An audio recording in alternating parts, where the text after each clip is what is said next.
O segundo caso de cálculo de áreas, ele envolve funções que possuem partes que são positivas e partes que são negativas, tá? Esse é o segundo caso.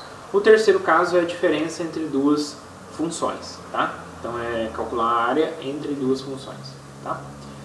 Bom, nesses trechos aqui, pessoal, onde a função é positiva, a gente já sabe calcular.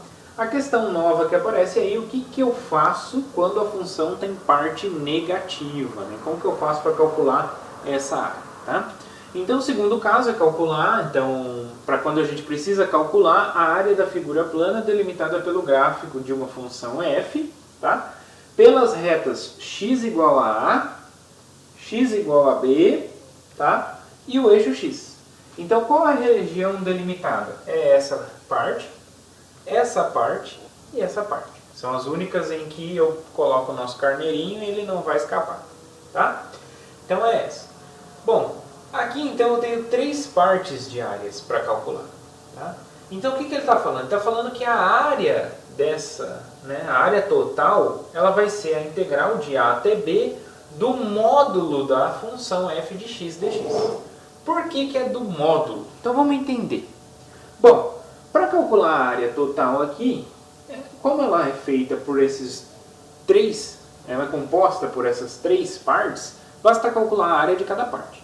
Tá? A parte aqui, ó, A1, como que ela é dada? Aqui, então é uma região que o x está entre A e C. Tá? C é um valor aqui que eu dei para esse ponto onde a função corta o eixo x. E D, esse outro ponto onde a função também corta o eixo x. Tá bom? Bom, então nesse intervalo entre A e C, a função está acima do eixo. Então a função é positiva. Então a função positiva nos leva para o primeiro caso, né? Que é o caso de função positiva. O caso de função positiva, então eu tinha que a integral de A até C, a área era dada como a integral de A até C da função. Né? Então de f de x dx. Tá? Mas, aí aqui eu tenho um outro pedaço para essa área A2, que eu vou deixar aí. E agora a área A3. A3 é a mesma coisa, né? Na A3 aqui, o x está entre D e B, e a função é estritamente positiva, né? E só igual a zero no ponto D. Então a função é positiva, está acima do eixo x. Tá? Então, nesses casos aqui, eu só aplico o primeiro caso. Então a área vai ser a integral de D até B da função. Ok? Muito bem. E aqui, o que acontece? Como que a gente pode pensar uma forma de trabalhar com essa área? Veja só, se eu, ao invés de pegar essa função, eu vou pegar ela e refletir. Vou colocar um espelho aqui em cima do eixo x e vou refletir ela para o lado de cima. Então, como que ela ficaria?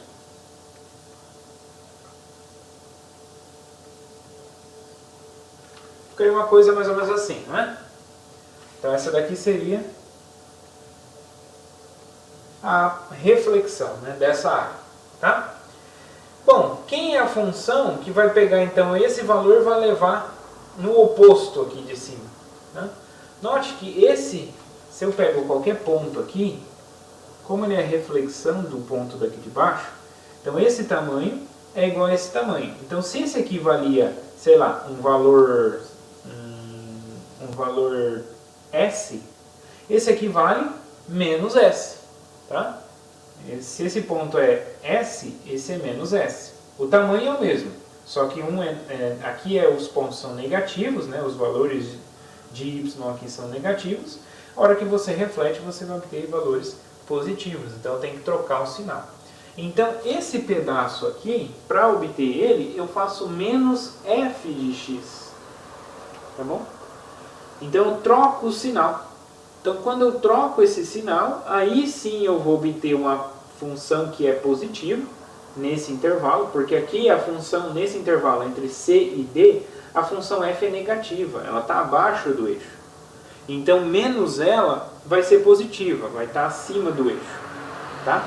Se vai ser positiva, vai estar acima do eixo, para calcular a área, só fazer usando o primeiro passo. Então a integral de C até D da função que é positiva. No caso aí, positivo é menos f de x. Ok? Então, por isso que aparece esse menos, tá? Porque lembra lá quando eu faço a soma de rima? Então, quando eu faço soma de rima, eu vou pegar e eu vou estar subtraindo, né? Na soma de rima eu estava subtraindo as áreas que estavam abaixo do eixo, mas eu não quero subtrair a área. Porque quando eu calculo a área aqui, eu tenho que somar, não subtrair.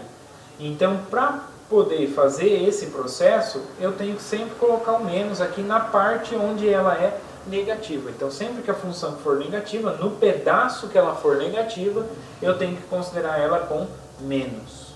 Tá? Então, pessoal, o que acontece aqui? Então, eu separei em 3 intervalos, tá? E aí eu tomei quem? Eu tomei a própria função f, se ela fosse positiva, e tomei menos a função f, se ela fosse negativa. Isso é exatamente a definição de módulo. Ou seja, isso aqui é a integral de a até b do módulo de f de x dx. Porque quem é o módulo? O módulo ele vai ser a própria função, se ela for positiva, e ela é positiva aqui entre a e c e entre d e b, tá? E vai ser menos ela se ela for negativa. Então, por isso que é menos ela no intervalo onde ela é negativa, que é entre C e D. Beleza?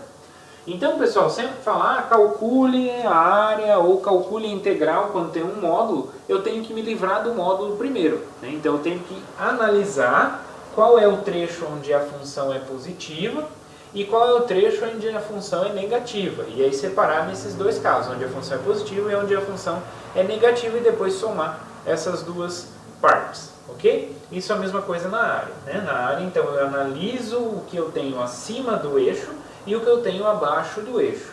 Então, eu trabalho de forma ali diferente. Tudo que tem abaixo do eixo eu vou colocar menos na frente da função para que ela realmente faça essa reflexão no gráfico dela.